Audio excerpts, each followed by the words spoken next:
সুপ্রিয় দর্শক মন্ডলী, এখানে রাস্তাঘাটের অবস্থা অত্যন্ত বেশি ভালো না। দুবাই শহরের ছোট্ট একটা জায়গায় আইছি, আর এই জায়গাটায় রাস্তাঘাট প্রচুর ময়লা আবর্জনা,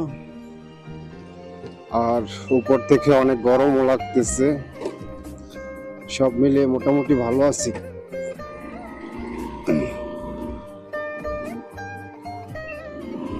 তো চলুন, অবশেষে আমরা রাস্তায় চলে আসছি। এখন আমি চলছি আমার গন্তব্যে যাওয়ার জন্য, আর আপনাদেরকেও সাথে রাখলাম, একটা ভিডিও করলাম, সেটা আপনারা উপভোগ করলেন এই জন্য। তবে একটা কথা কিন্তু খুবই সত্যি, সেটা আজকে প্রচুর গরম লাগতেছে গাইস। আজকের ওয়েদার অনেক হার্ড।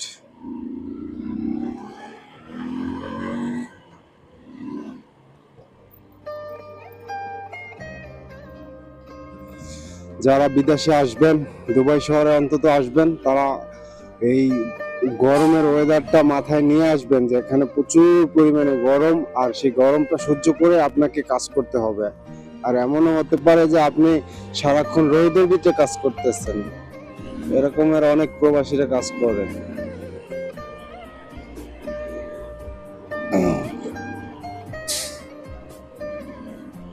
অনেক ইয়ং ছেলে মেয়েরা আসার পরে যখন দেখে যে খুব রোদ্রু আর অনেক কষ্ট হয়, তখন কিন্তু তারা এই যে 4-5 লাখ টাকা নষ্ট করে আসে, তারা কিন্তু আবার রিটার্ন বাংলাদেশে চলে যায়। তো যারা আসবেন তাদেরকে বলতেছি যে আপনারা আসেন এবং খুব শক্তপোক্ত হয়ে কাজ করার চিন্তা ভাবনা করুন। এই রোদ্রুতে কাজ করবেন, আবার আপনি মাস শেষে যখন একটা ভালো অ্যামাউন্ট পাবেন, তখন আপনার কলিজাটা ঠান্ডা হবে ইনশাল্লাহ, আমি বললাম।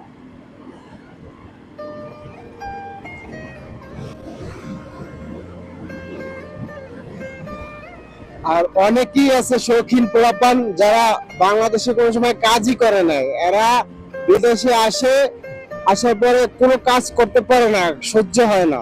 তাদেরকে বলবো, এই যে বাইক চালাইতে পারেন, আপনি গাড়ি চালাইতে পারেন, ড্রাইভিং লাইসেন্স নেন। বাংলাদেশ থেকে এখানে আসার পরে আপনার ড্রাইভিং লাইসেন্স নিলে আপনার হয়তো বা 6 মাস বসে থাকা লাগবে, 6 মাস। আর অথবা আপনি যে কোনো কাজের ভিতরে এসে ঢুকবেন, ঢোকার পরে কাজ করতে থাকবেন, পাশাপাশি একটা ড্রাইভিং স্কুলে ভর্তি হয়ে ড্রাইভিং লাইসেন্স নেবেন, প্রয়োজনে রাত্রে ক্লাস করবেন। তারপরে আপনি যখন ড্রাইভিং লাইসেন্স চলে আসবো, তারপরে আপনি সুন্দর মতো রিল্যাক্স গাড়ি চালাবেন, আপনার কেউ ডাকবেও না, কেউ কিছু বলবেও না। যে কোনো ডেলিভারিতে ঢোকেন, যাই ঢোক করেন। আর হ্যাঁ, বাংলাদেশ থেকে এখানে আসতে যা খরচ হয় সেগুলো বাদ দিয়ে লাইসেন্স নেওয়ার জন্য, যদি আপনি বাইকের লাইসেন্স নেন, তাহলে আপনার 6,000 টাকা, 6,000 টাকায় 2 লাখ টাকার উপরে। আর গাড়ির লাইসেন্স নিলে 8,000 টাকা, প্রায় 2.5 লাখ, 2,60,000। এই টাকাগুলো কিন্তু লাগবে, এবং 2 লাখ টাকা লাগবে খালি লাইসেন্স নেওয়ার জন্য। আর আপনি যে 6 মাস রুম ভাড়া দেবেন আর খাইবেন, এটার জন্য আপনার প্রতিদিন লাগবে রুম ভাড়া, একদম নর্মাল এখন বর্তমানে 350 টাকা। রুম ভাড়া 350, খাওয়ায় লাগবে 300। এই 650 টাকা প্রতি মাসে লাগবে আপনার, পকেট খরচ বাদে। এগুলো যদি থাকে তাহলে আপনি লাইসেন্স নিতে পারেন, আর যদি না থাকে আপনি লাইসেন্স পরে নেবেন। আগে আসেন, এখানে কাজ করেন, কয়টা টাকা পয়সা জমান, তারপরে আস্তে ধীরে লাইসেন্স নেন। কিন্তু আপনারা তা না করে এখানে আসেন, এসে কোনো কাজ করতে পারেন না, পরে চলে যান বাংলাদেশে। এগুলো ঠিক না। যে কোনো জায়গায় যে কোনো একটা কালচার, যে কোনো কিছু বোঝার জন্য আপনাকে সেখানে সময় দিতে হবে। আপনি যদি সময় দেন, তাহলে আপনি বুঝতে পারবেন। এই যে কোথা থেকে কি করলে আপনার জন্য বেটার হবে আর আপনি সেটাই করবেন।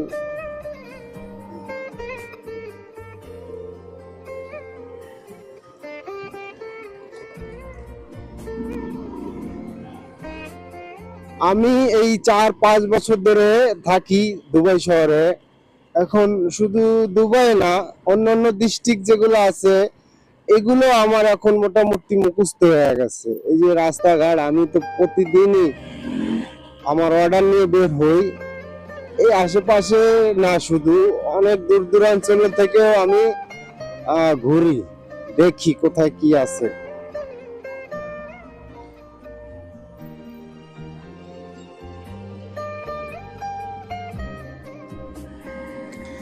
এই আজমান শহরে এখন বর্তমানে সব জায়গার রোডে কাজ চলতেছে, তার জন্য একটু প্রবলেম হয়, অনেক জায়গা ঘুরে আসতে হয়। এই যে দেখেন রোডে কাজ করতেছে, এই যে একটা ব্রিজ হইতে আছে।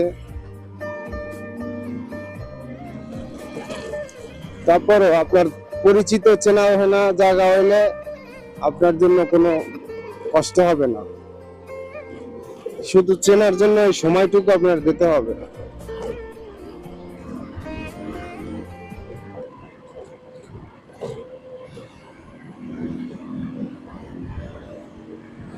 আমি যারে বাসি ভালো, সে কি কথা জানে,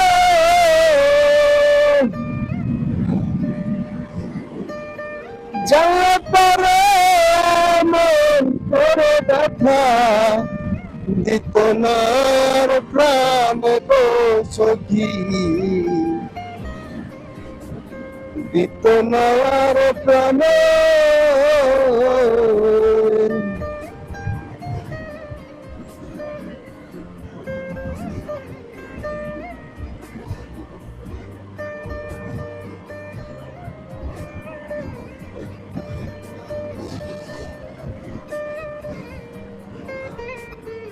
তো সুপ্রিয় দর্শক মন্ডলী, আপনাদের সাথে অনেক গল্প করেছি, এখন আমি চলে আসছি প্রায় আমার গন্তব্যে। এখানে একটা সিগন্যাল আছে ট্রাফিক, এই সিগন্যালটা খুলতে এখনো 2-3 মিনিট লাগবে। তো 2-3 মিনিট আমি গরমে হাঁপায়ে গেছি, আমি ক্যামেরাটা অফ করে দিব। সবাই ভিডিওতে অবশ্যই লাইক কমেন্ট শেয়ার করবেন। আজকের মতো বিদায় নিতেছি, নেক্সট ব্লগে দেখা হবে, বাই বাই।